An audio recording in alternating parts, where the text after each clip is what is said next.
so here's the next one.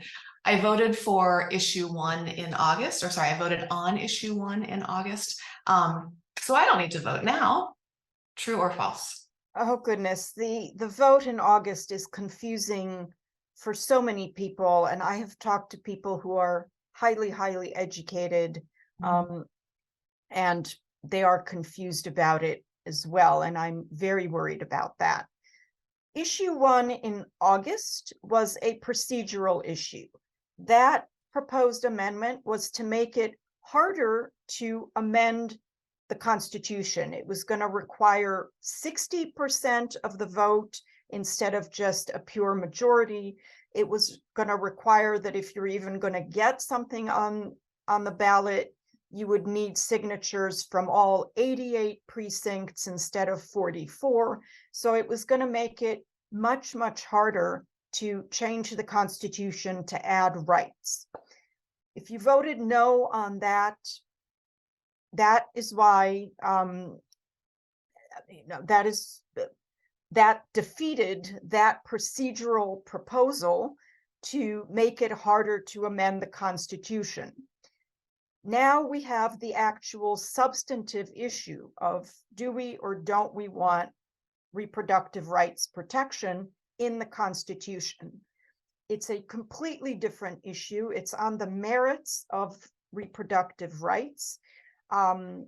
Again, I think there was deliberate causing of confusion because it's also called issue 1, and all the signs I see look like the November 8th issue 1 signs. But what you voted for in August was, do we want to make it harder to change the Constitution? What we're voting on now is, do you want reproductive rights? Right. And there's some additional confusion because when the August election was happening, we as Ohioans got a lot of attention nationally. And the way that the election was being framed was that it was about abortion, that it was a proxy vote for abortion. And there are definitely arguments to be made that the timing of that election was a result of some legislators wanting to get ahead of the election that we're having now. But the issue itself that people were voting on in August had nothing to do with abortion at all.